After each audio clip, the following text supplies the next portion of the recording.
Coming up on Tech News today, Samsung's big mystery finally unveiled. Is it a portrait television? And who's buying tech companies? You might be surprised who's looking to. And the Internet of Things gets organized. All that and more coming up. Netcasts you love. From people you trust. This is Twit. Bandwidth for Tech News Today is provided by CashFly at CACHEFLY.com.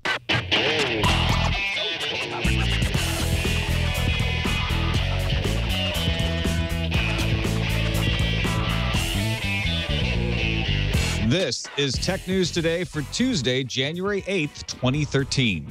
Tech News Today is brought to you by Ring Central. We do everything in the cloud. That's why we love our cloud-based phone system by Ring Central. Zero startup costs, and Ring Central is $20 a month per user. Try it now with a 30-day risk-free trial. Buy one desk phone, get a second phone free up to 20 phones. Call 800-543-9980 or visit ringcentral.com and use our promo code TWIT. And by Squarespace, the fast and easy way to create a high-quality website, blog, or online portfolio. For a free trial and 10% off your first purchase on new accounts, go to squarespace.com, use offer code TNT1, and they recently launched a developer platform for complete code control. And by Lantronix, maker of the Xprint server. Print from your iPad, iPhone, or any iOS device to virtually any printer. For more information, visit xprintserver.com/twit and enter the code TWIT to receive free shipping on your order. Welcome to Tech News Today. I'm Tom Merritt. I'm Sarah Lane. I'm Maya Zakhtar. I'm Jason Howell. And I'm still in a temporary location, but we still have 12 news fuse stories for you because of CES.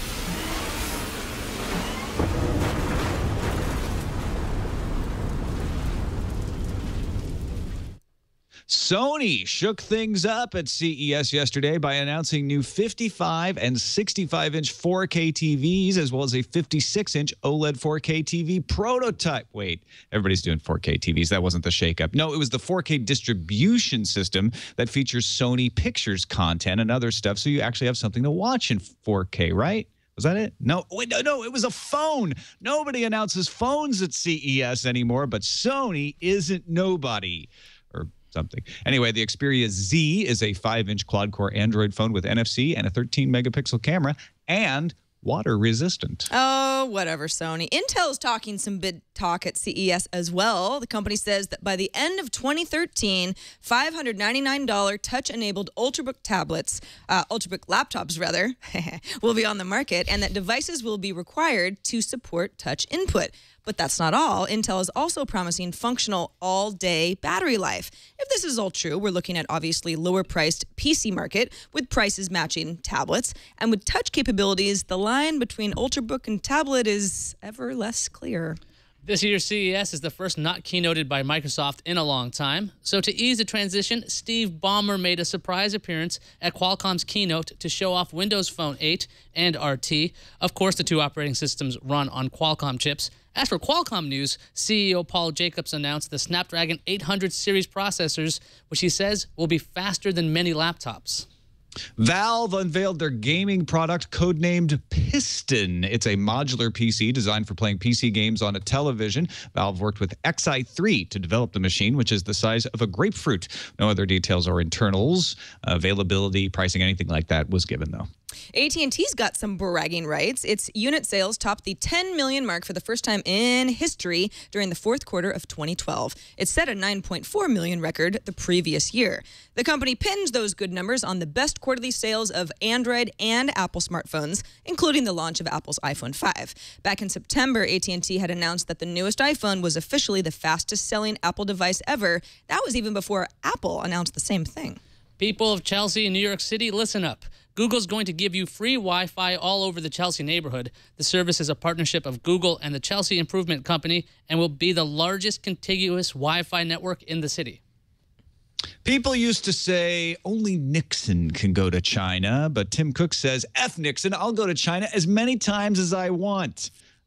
Just 10 months after his heralded first visit to the People's Republic, Cook returned to meet with Miao Wei, China's head of industry and information technology. John Pashovsky of All Things D wondered if Cook might have time to squeeze in a visit to China Mobile and try to get them to carry the iPhone. Is that a direct quote, Tom? F Nixon. I believe, no, it's not a direct quote. I'm paraphrasing. Poor man, he's deceased. Windows Phone fans rejoice. Both Verizon and Sprint have announced they're expanding their support of Windows Phone. Microsoft announced that Sprint intends to bring 2 Windows Phone handsets to its network by this summer. Previously, the rumor had been to introduce just one, so this definitely seems promising. Verizon is adding the Samsung ATIV Odyssey to the list of Windows Phone it offers. Things you need an internet. 10 companies, including Logitech, Active Mind Technologies, and Ouya, have formed the Internet of Things Consortium. The nonprofit consortium will focus on getting home automation, entertainment, and productivity devices to connect to each other. It's like misconnections for things. Sling Media's parent company Dish rocked the video world yesterday with their inclusion of Sling functions in their commercial skipping primetime recording Hopper set-top box. And now Sling itself has a couple of announcements. The Slingbox 350 and 500 owners will soon get the ability to sync photos and videos with a connected USB drive. Sling also will release the Slingbox Companion social TV app that makes recommendations and then works like a remote to find the shows on your television. On stage at the CES 2013 keynote, Panasonic showed off an OLED TV manufacturing using 3D printing technology. The specs: 56 inches, half an inch thick, weighs less, a lot less than other LED sets, and in theory, 3D printing technology should help bring down prices on OLED TVs going forward. Not surprisingly, Panasonic CEO Kaohiro Tsuga didn't share any details on price or availability. $8.3 billion. That's the amount of profit Samsung Electronics estimates it's earned in the last quarter. That's a new record for the company. So, of course, the stock was down 1.3% yesterday. Samsung has shipped about 63 million phones overall. Its Galaxy line is a winner, with the S3 likely to have shipped 15 million units, while the Galaxy Note 2 moved 8 million units. Sell on the news, I guess. This episode of Tech News Today brought to you by Ring Central. When we put together the new Twit studio up in Petaluma, we wanted to have a phone system for people to have at their desk. But we didn't want to run a big old PBX system in the basement, all that stuff. So we decided, because Russell told us to do it, to go into the cloud with Ring Central. Zero startup costs, no hardware to install or maintain in the basement, none of that PBX hardware. And Ring Central allows us to easily customize all of our call handling. Producers can get their voicemail in their email. We can get all our fax messages right on our smartphones. And Ring Central offers all-inclusive pricing as low as $20 a month per user. Start right now with the 30-day risk-free trial and get a special offer because you're listening to this show right now. When you buy one desk phone, get a second phone free. Up to 20 phones. So call this number designated for our listeners, 800-543-9980. That's 800-543-9980. Once again, 800-543-9980. Or you can also go to ringcentral.com and use the promo code TWIT. I wouldn't have any room for PBX stuff around me right now anyway. Still in my temporary setup, not in the actual studio, but audio listeners seem to not have noticed. I got a few people who gave me feedback saying the show just sounds like it always does. So I'm glad to hear that. The bandwidth is working. To help us discuss the stories of today, I want to welcome in an old friend of mine, Rafe Needleman, platform advocate at Evernote. Welcome to the show, Rafe. Good to have you back. You're not at CES this year either. Neither one of us are. I'm not. I'm in the space pod down here at Evernote. Is this the orbiting Evernote satellite? Check this out. Wait a minute. I'm going to get the full effect here. Whoa. High ceilings. I know. Nice. They built me a studio. Isn't that cool? Yeah, that's very cool. Well, eventually I have to start using it. Yeah, I should think of doing that myself. Yeah. Let's start off by talking about Samsung's big press announcement. Did we get any Wolf Boys yesterday, Ayaz? I don't know. I don't think we did. I know there was a lot of weirdness at the Qualcomm thing because I think Archbishop Qualcomm Desmond Tutu showed up, but Big Bird was there, but no Wolf Boys, at least on Twitter that I've seen. But Samsung had a huge press event. They announced all kinds of things like quad-core processors in TVs, Evernote on refrigerators, cameras. But I'm going to focus on the standouts because Samsung's been teasing us about this TV for a long time, and they introduced its UN85 S9 85-inch 4K TV. That's a mouthful. It's housed in this giant metal frame that kind of looks like an easel. The TV can be tilted up or down, but Gizmodo noticed that the frame isn't removable. So if you don't like the way this thing looks, well, you're kind of out of luck. That's just the way it looks. The frame houses a 120-watt 2.2 speaker system. It also has Samsung's new Smart Hub software. It's got S recommendation for video. I'll talk about that in a second. voice control. It's going to launch in spring. It's going to launch in March with no pricing yet available. Samsung also showed off its smart TV interface, which looks a bit like the Xbox 360. It's got a lot of boxes up there. Video discovery. This is a big one. This doesn't have a name yet, but what it lets you do is have a single search, and this television will pull content from your cable box as well as Netflix, Vudu, Blockbuster, Cinema Now, and a whole bunch of other services. When the service launches in the spring, it's also going to be available for certain Samsung mobile devices. And then also, the television is watching what you're watching, so it's going to be able to recommend new shows for you if you want. The Verge says they tried it out, and the interface is a bit sluggish, but these seem like the major ones. Rafe, you seem to be very excited about the refrigerator, though, that has Evernote. We couldn't do the show. Yeah, so Evernote does. We love Samsung. We have a lot of deals with them to put Evernote on devices and computers. And as an experiment, they've embedded Evernote in one of their smart refrigerators, which the stories have got it, just didn't get the whole thing, which is we're just experimenting with it. We hope it becomes a product at some point because it's kind of cool. And at Evernote, we're giant foodies, but it's not actually a product yet. We just love what Samsung does with Evernote. That's all. But I love the idea of having Evernote on my fridge because it's so much easier than Velcroing an iPad to the front of the fridge. Can we go back to the easel TV?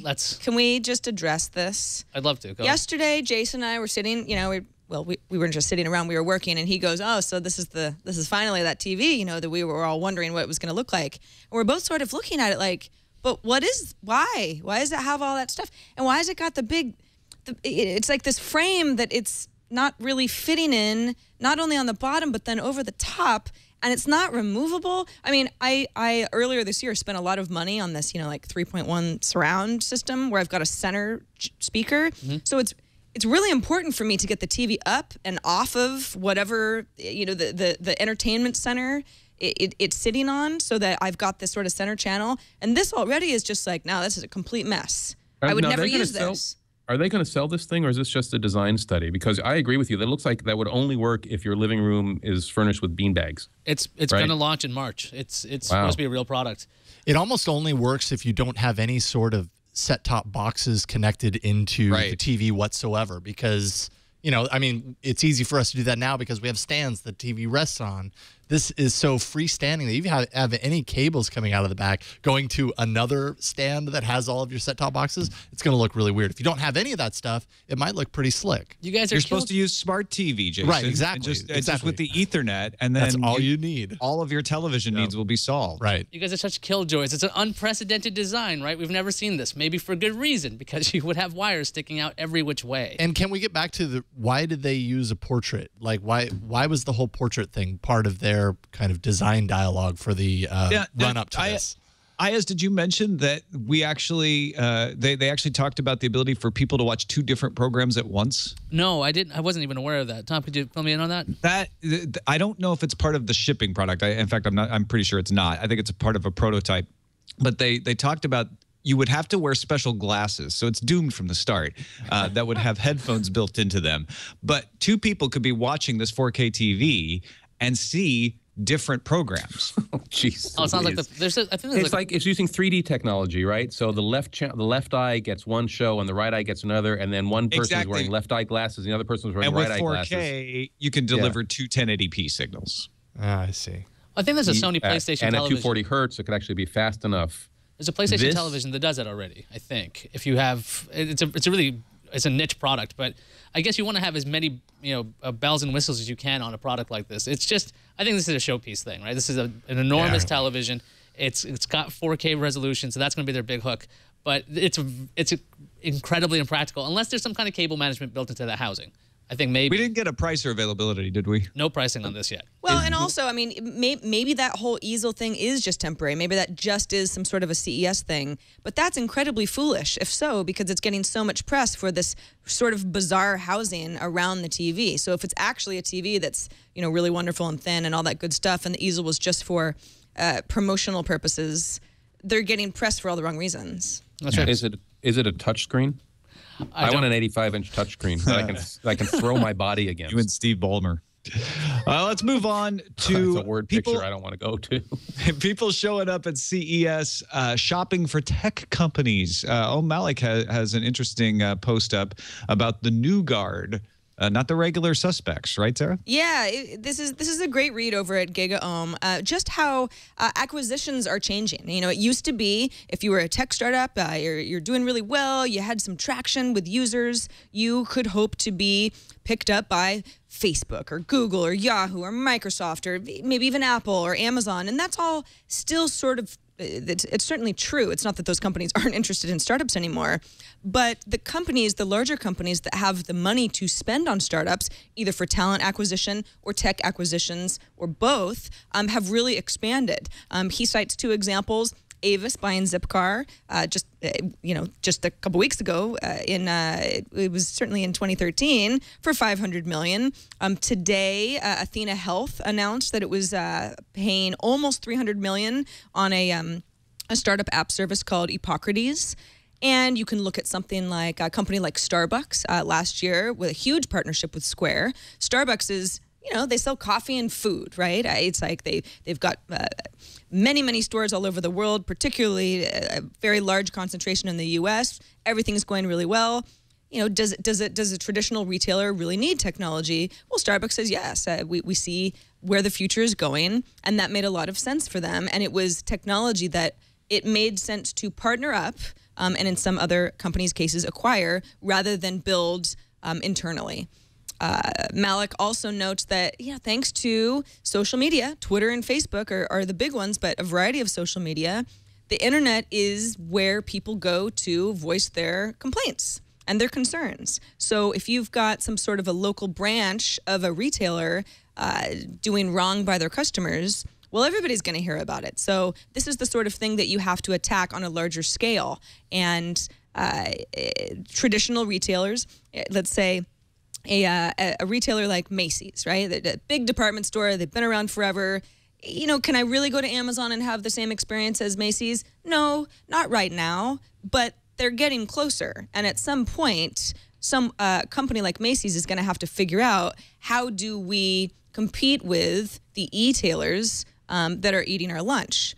What do you all think? I mean, as a startup entrepreneur these days, can you sort of assume, hey, anybody might come to us and ask? It's safe to assume that the number of avenues, the exits, there are more of them. And it's been this way for quite a while, but they're kind of slow. UPS has had a development fund for a while. I don't know if it's still active, but back in 10 years ago, I was writing about them and meeting with the people from UPS who were looking to buy technologies. And other companies do as well. I mean, almost every business out there could make better use of information. It's just a question of whether they are comfortable with the not invented here technology and with the energy that you get from young entrepreneurs and young tech entrepreneurs.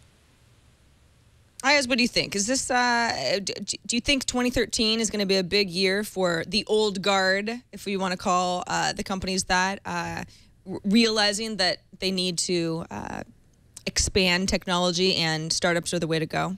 I mean, I could see that happening because developing in-house seems like such a hassle for some of these older companies. I'm just thinking about when Walmart bought Voodoo. I didn't see that as a great idea originally, but it made a lot of sense because Walmart had a distribution model that was tremendous. They'd been trying to get into that video-on-demand service for such a long time. They had a failed service that tried to compete with Netflix, and that didn't work, and they moved into this. So I think that it seems like it makes more sense to go, okay, if we try to develop this in-house, we might not have either the foresight or the ability to figure out what exactly does the market need, because these companies are so large compared to these smaller startups where you can go, okay, they're very focused. They probably have a better finger on the pulse of the market. Maybe that's the way to go. And I think this year might be the year that it happens a lot. I just hope they do it right. I mean, these aren't always saviors. I mean, Avis might do a great job with Zipcar, but Comcast bought Plaxo, for example, and I don't know. I don't see how that was a mainstream smart purchase for Comcast. So yeah, they don't always work out. We'll see a lot of failures like that. I think you're absolutely right, Rafe. I mean, Time Warner and AOL is the template writ large for that sort of thing. But for all of those examples, there's also examples that do work out. Not everyone is going to. It'll be interesting to see which ones do. I don't really have a sense of how this is going to play out. I mean, it seems like most of these companies, like the Best Buys of the world, have just tried to roll their own up till now. And I'm excited to see more innovation. I'm excited to see, these little startups with innovative ideas roll into these bigger brands and see what happens. It'll be cool. Yeah, go ahead, Rafe. I lost my train of thought. Never mind. That's all right. If you get your train back, let me know. But meanwhile, let's talk about the Internet of Things. It's kind of a similar situation where everybody's talking about not just RFID anymore, but devices that communicate with each other so that your things have the internet built into them in a way that makes sense, not just the classic version of the microwave that has the internet and what the heck am I going to use that for? Active Mind Technologies, which makes game, Basis Science, Coin, Keys, Logitech, Movi, which makes Control TV, Ouya, the Kickstarter project for an Android-based gaming machine, Polycontrol, SmartThings, and Ube, all teaming up to form the Internet of Things Consortium. And the idea here is to find ways for products and services to work together. So things like Bluetooth low power, things like low power Wi-Fi. I'm sorry, Bluetooth low energy. It's low power Wi-Fi. Open standards, obviously, will make it easier for your Internet of Things to work if everything can talk to each other on a standard protocol. But also they're talking about business methodology, which I found that quite interesting, to have sort of an open standard for your business plan as well. Consortium's going to hold its first meeting on Wednesday at 5 p.m. at CES in Vegas. So if you're interested in attending, you could actually email them, events@ioftthings.org. Rafe, what do you make of this? It seems obvious that, okay, we're going to make an Internet of Things. We need open standards for communication. But what about this kind of nebulous idea of business standards? Well, I mean, the obvious need that people have in business is to track all the stuff, especially if they're selling it. I mean, Walmart has been pushing this for a long time, demanding that a lot of its suppliers put tracking tags, RFID tags on their products so that when they go through a portal, like a shipping door or out the front door, then they know what's going on and they can do inventory this way with smart shelves. But we're talking here about smart things, about, all the hand trucks or the cash registers, I guess everything that has a chip in it, which is almost everything these days, being able to communicate with other stuff. And I don't know what to say. I mean, it is such an obvious direction that we're going in. It is, there's so much opportunity there, and it is such a gigantic opportunity for hacking and cracking that I have no idea where it's going to go. But I predict an exciting but very bumpy and dangerous road for the Internet of Things. Sarah, do you have any hopes or fears for the Internet of Things? I have lots of hopes. I think, I don't know if I feel fearful of this. I feel like these sorts of consortiums seem really promising, and often you get a lot of people in positions of power getting together and talking about how things should be better, and I'd like things to just get better. And sometimes this is the first step in what's probably a very long road to anything changing that's going to make the consumers happier. I know that sounds very pessimistic, but that's just usually how I feel when I hear stuff like this. No, I'm with you. It never turns out as good as you would like it to, or as good as it could, because somebody tries to game the system. You have a more hopeful note for us? Well, I did until Sarah mentioned that, because I'm thinking about wireless power, and there was all these consortiums to make that a standard. Sorry to bring you down, buddy. I was thinking, oh yeah, that's going to take off. I've seen it for years. Wireless power is going to be standardized, and it just took forever for it to kind of do that. And I think for the most part, it's kind of a failure at this point. But I think the technology is getting cheap enough at this point where you could have an Internet of Things, because this term has been bandied about for a while. So the first devices to have accelerometers and all these other things, or Wi-Fi, these devices just couldn't handle. The price point just was kind of crazy. At this point, with smartphones as basically your display or your interactive unit, and you have all these other devices without screens or a lot of computing power behind it, I think that maybe this could work. I think LG showed off something very similar to this, where they had a refrigerator that can track what you're eating, and they can send something to your cell phone, things like that. So it's going to get there. I guess I'm a little bit more optimistic, because I'm hoping that it'll be open and not just stuck to one universe. If it's just LG's products or just Samsung products or just whatever products, that seems to lock people out. Yeah, you need it to be open. I think this is a good first step for this. It reminds me of the Bluetooth consortiums, CES 2001. It took a while. There was every year it was like, oh, this is the year of Bluetooth. This is the year of Bluetooth. This is the first year we're really hearing Internet of Things at CES touted a lot. So I expect we'll be waiting a few more years before this really starts to become practical, but I'm excited about it. Let's take a quick break and thank our sponsor, Squarespace.com. Man, Brian Brushwood told the best story about using the Squarespace trial yesterday. His daughter learned about the endangered pandas at school and wanted to make a panda awareness website. So Brian went to Squarespace, launched a site, said, here you go, honey, make one. It looks great. You know, she's 8 years old, so it reads like it was written by an 8-year-old, but the design is fantastic, and that's the brilliance of Squarespace.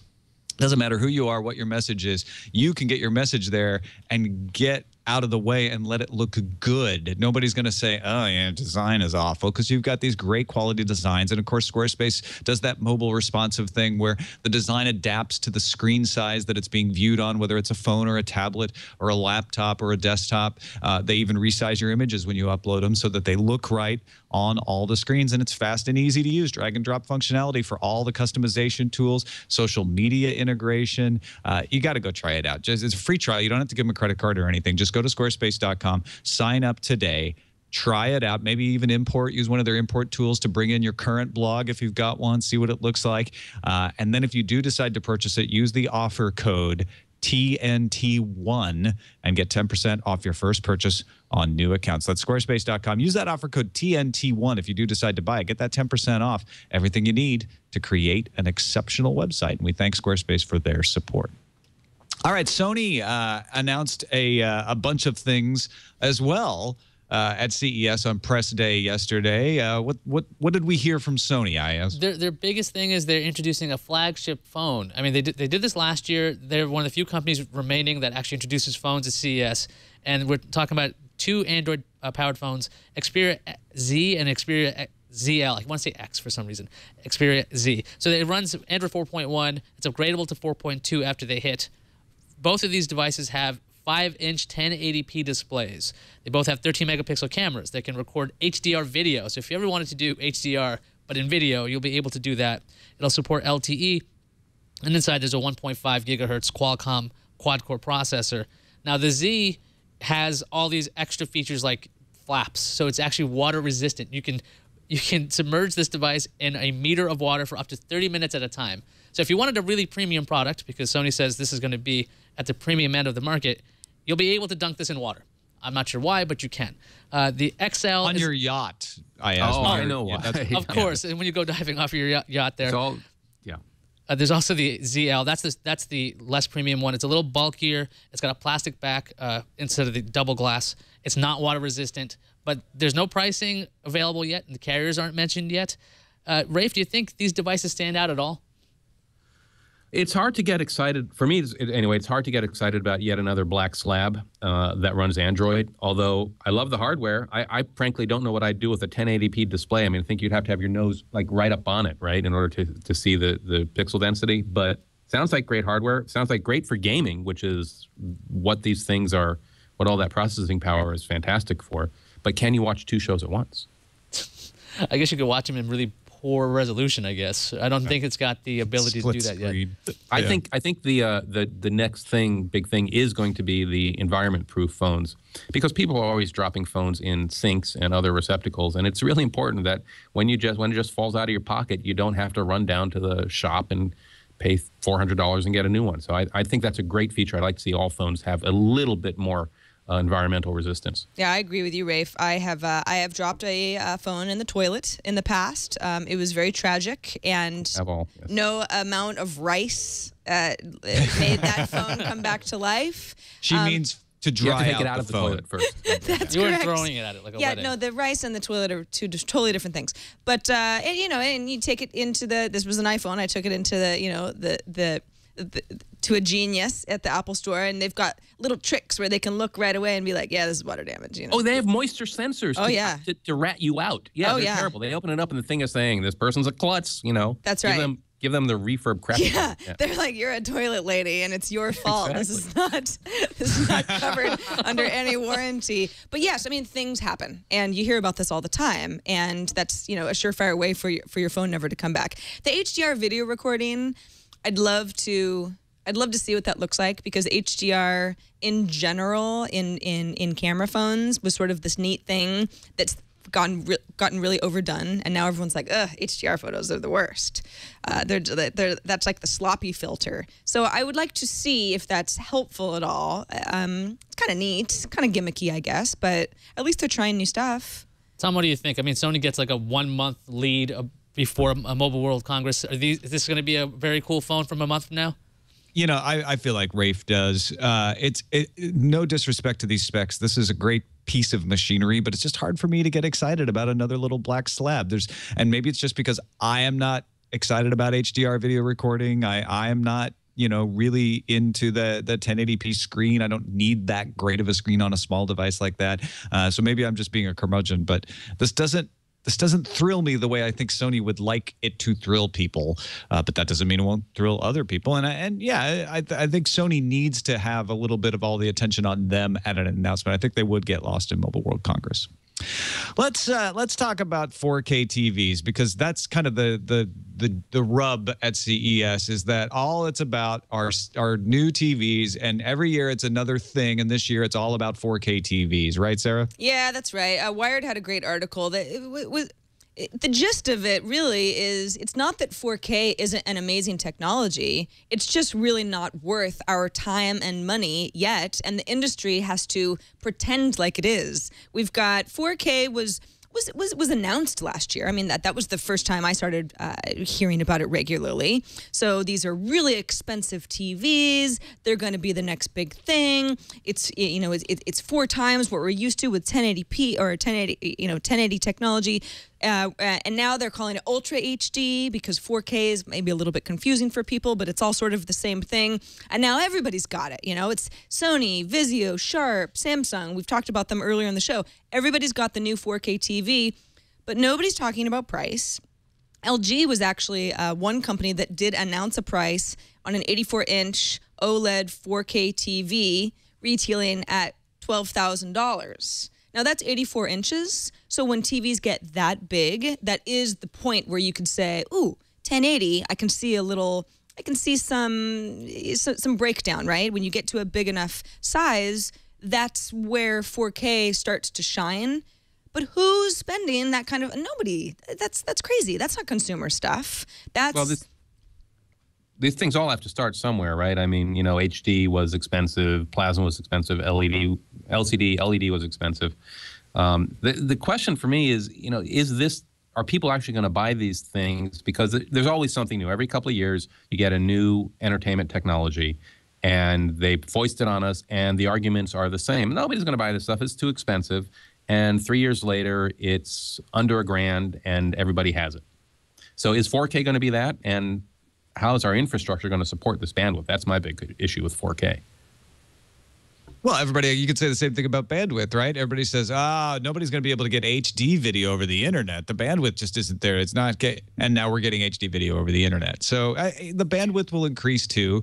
You know, it won't be pretty. It'll be ugly fights by ISPs, but I think you're right, Rafe. This is it's too early, but they have to start somewhere. So I feel like it's natural to react to the hype negatively, because you're like, I'm not going to buy a $24,000 TV, but in a few years that will come down.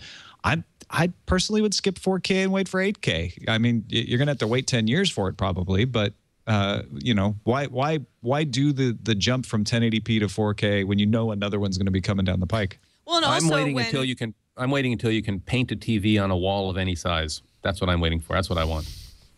Realistically, you know, when I said 84-inch TV, you know, some of the folks in chat room said, wow, that's awesome. And other ones went, what? That's crazy. Maybe not most. My living room cannot support anything that big. I could maybe support, I don't know, something up to about 60 inches, right? Before it just gets ridiculous. At 60 inches, it's not worth it to me. I don't notice the difference. And that's the reality I think we have to think about is, sure, 4K is cool and it is better and the prices will come down, but when you have diminishing returns with your eyes, which is what this is all about, sometimes I wonder if it's technology evolution just for the sake of having something to talk about at CES. I mean, television manufacturers have to make something that makes a profit for them at this point. Yeah. These are such commodities. They've gotten so cheap. The profit margins are just absolute nonsense when it comes to this. If they don't have something amazing, because 3D just wasn't it. Okay, 3D did not make a dent like the electronics industry wanted it to. 4K does offer a lot of resolution that you could really enjoy, but you're right about the sizes. The sizes start getting a little ridiculous. Unless you have a room that's like 30 feet large and you're 30 feet away from the screen, you won't be able to appreciate half of these things unless you want to have 4 or 5 different things up at once. I'm thinking we're probably going to see these really expensive things like in all kinds of sports bars and places like that where you can have giant televisions, but you just only have to have one instead of having like 15 different panels up. All right, let's finish off with a related topic, which is what is CES for anyway? I mean, the reason we see all these 4K TVs hyped is partially because it makes good headlines for tech writers, but also because the manufacturers are trying to get the retailers to buy the televisions and put them in their stores, and they got to keep ahead of the wave and say, hey, we've got the next new big thing. You want to be striking deals with us. The CES Death Watch, though, has been a big story. Amazon, Google, Apple, Facebook, not there. You hear everybody talking about that. That's thrown around a lot. They never have been. They use social networks to do their own events and go direct to the people. Matt Honan from Wired yesterday wrote that CES is behind because it's a hardware show and we live in a software world. It's an app world. Matt Buchanan at BuzzFeed echoed a lot of these sentiments and added that Kickstarter is another drag on trade shows. Ouya didn't wait for CES to show off its new platform. It went directly to people for funding. Alexia Sostas over at TechCrunch even said maybe in what I call a little L-Train girl logic from Brooklyn, maybe CES is so uncool, it's cool. No. God, when the hipsters invade CES, we're done for. So it's then like there the was only way we get around Vegas will be on a fixie. Forget it. Then there was the Qualcomm keynote, which replaces the Microsoft keynote. Steve Ballmer showed up, and so did all kinds of other crazy stuff. The Verge has a great summary write-up with lots of screenshots, not only of the keynote, but also of their reactions on Twitter. There was Big Bird and a guy dressed in Big Bird's skin talking to Big Bird. There were some bad actors. Scroll farther down. It gets really weird. There's Ballmer running out. They called it the Internet of Everything, not just the Internet of Things. There's that guy with the Big Bird skin on. So my question here for the panel, let's go around the horn. Is anything killing CES? Is it software? Is it social networks? Is it Kickstarter? Or is CES just fine? Rafe, start with you.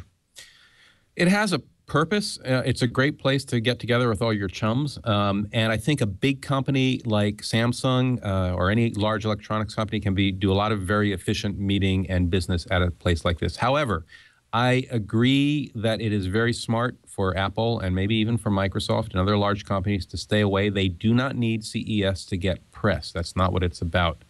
And I'll guarantee you there's a lot of people from Microsoft there doing business. They just don't need the booth. They make their own press, like Apple has for a long time. I've always said that if you want to launch a product, don't go to a giant trade show. I've been advising startups to take a hard look at going to a show like Demo, which costs a lot of money, and instead make your own buzz. Because why compete with a million other pretty models when you can have the whole bar to yourself if you do it on your own? As you're going to CES, you didn't have to go, but you want to go. What's bringing you in? What's still pulling you into CES? It's effectively because my friends from like the East Coast are coming in. That's basically why. I'm just going to network and hang out with my friends. You're going to Vegas to party. Exactly.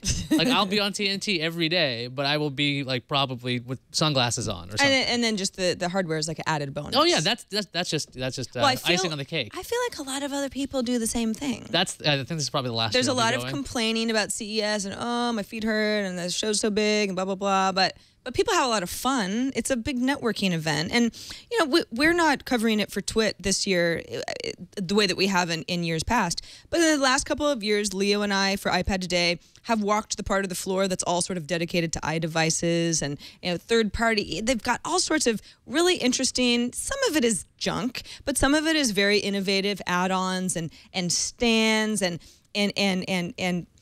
sort of musical third-party devices, and some of it is really kind of fun. And those are the manufacturers that I get excited about, because they really do get a lot of interest. They get a lot of people looking at their products, taking their cards. They might, end up in, stores somewhere in the next year or so. So I think that there's definitely a purpose to CES. I think some of the bigger companies with all the flashiness tends to, give us all a lot of fatigue. But it's not as if there's nothing to it anymore. Even in something, the iOS market, just to use the same example, I mean, that's all apps and software, but it ends up allowing a lot of hardware manufacturers to rise above. Yeah, one of the things about the everybody at one trade show is you can take a look at all the different technologies from the different companies right then and there. So instead of being stuck at Samsung's event and they were just going to see Samsung stuff, you can actually go out on the floor and go, okay, the Samsung's 3D looks like this, or their 4K looks like this. Let's look at LG's version of it, because you can have that direct comparison throughout that day. I mean, I think that's very important in being able to compare things, because I know a couple of years ago when I saw, I think Toshiba's 3D without glasses, they had a really good technology. But there's no way you could express that in a blog post or a video. You kind of have to go see it. I think CES is going to continue as a trade show. I don't think it's in any danger of being killed, because you do need a place for the retailers and the manufacturers to meet up. But its hype factor may be declining. I think that's what we're experiencing. Let's finish up with a randomizer. Randomizer. David Bowie has an iTunes exclusive single out on his birthday, a birthday present for you. I think a lot of people, I'm a David Bowie fan, so I was excited. I didn't know he was coming out with something new. He's going to have a whole album coming out. It's the first signal out of that. And he goes straight to iTunes with it. Now, David Bowie, according to this Next Web article, predicted that labels would be gone by 2012. I don't think that's happened. I know it hasn't happened. But yeah, I'm curious. You guys care about this? Yes. David Bowie's awesome. I wish he was on Spotify, but, whatever. I don't know if I'm going to pay for a track, but it's pretty You can watch the video on his website. He's got a suitably weird David Bowie-esque video. Awesome. Okay, I'm there. Yeah, go check it out. Let's finish off with what's incoming. Oh, are we doing the third ad? Oh, yeah, no, sorry. TNT's over. Look at us. We're crumbling.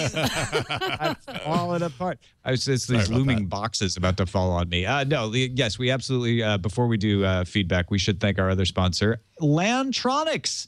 Tell you what, I'm going to use Lantronix much more in this big house than I did in the old house because it gives you wireless print server easily. You just plug it into the Ethernet. I'm just going to plug it in the garage. I'll be able to print from any of my iOS devices to virtually any printer I want, my printer included. You go to xprintserver.com/twit, enter the code TWIT, and you can receive free shipping on your order. Home edition is $99, supports up to 8 USB and 2 network printers. That's more than I need at home. Office edition is $199, gives you 8 USB and unlimited network printers, allows your USB printers to be shared with all the users over a network. So you don't have to mess with should I buy a new printer that has Wi-Fi? You got a USB printer that works with Lantronix? Just get Lantronix. Great for your home, great for your office, and it even works with large multifunction printers like mine. I've got one of those scanner printer things. Go check it out, xprintserver.com/twit. And like I said, use that offer code TWIT to receive free shipping on your order. It's just a little box, plugs right in, easy to set up. You can print from your iPad, you can print from your iPhone. Visit xprintserver.com/twit. Use the code TWIT at checkout, and we thank them for their support of Tech News Today. Now let's do some. Let's do it. Incoming message. Sounds good. We got a message from Steve. He says, "Hey TNT crew, my main problem with the new Project Shield from NVIDIA is that it smacks a little of the Sony Xperia Play Android handset that promised Android plus PlayStation games with a dedicated controller form factor, and that concept bombed. Do you know anyone who bought one? Because I don't. Even my friends who are hardcore PlayStation lovers and Android users didn't bother as they had a PSP already. I'm struggling to see who this thing is aimed at." Rafe, did you get to see the Project Shield news that NVIDIA? I saw the news. Yeah, it looks actually pretty cool. Again, it's if the software is there, which why wouldn't it be? Because it's Android, right? It is Android. Yeah, it is Android. Then it'd be pretty cool. The thing about it is it's a convertible device. You can either play on the screen or you can beam it to your TV. And I think you can even beam it to a 4K TV over wired, which is kind of neat. So is this the future of the gaming console? Is the whole console becoming this little handheld thing? Why not? And if so, then you can take them anywhere and have parties when you go to a friend's house by hooking your game consoles together. I think that's pretty awesome. Got another email from Mike the Diplomat, who says, your talk about smart TVs yesterday missed an important aspect, sound. I love my Panasonic Viera, and I was excited to try out the smart TV apps. To my disappointment, there's not a good way to do audio out. The crappy TV speakers don't give me the audio fidelity to hear the unintended fart on Downton Abbey. Okay. Is that a spoiler? That my home theater system does, because I'm only on season 2. Until the sound problem is fixed, I'm keeping my HTPC hooked up. Now, I've run into this problem before, but there is a way to do this. It's using the audio return channel on HDMI. So you can pump all your smart TV apps back to your receiver and hear audio. It's a bit clunky on my Vizio TV. Maybe it's better on your Panasonic. You might want to look into that.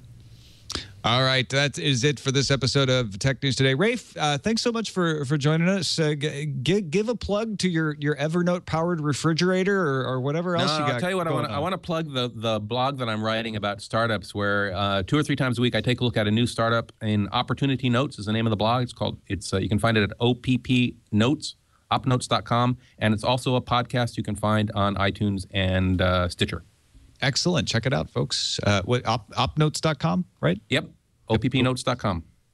That is it for us. You can find us on subreddit. If you'd like to suggest a story, technewstoday.reddit.com is the place to go to let us know not only things that you find, you can submit links, but also vote on the links submitted by other listeners so we can get an idea of what kind of stuff you would like us to talk about on the show. We look at it every day. You can also find us on the web at twit.tv/TNT. You can email us, tnt@twit.tv, and give us a call. Leave us a voicemail, 260-TNT-SHOW. And I know I said Ayaz was off to Vegas today. And he is off to Vegas today, just after the show. He'll be from Vegas tomorrow, and we'll have Nate Langston on the show from Vegas at CES as well. We'll see you then.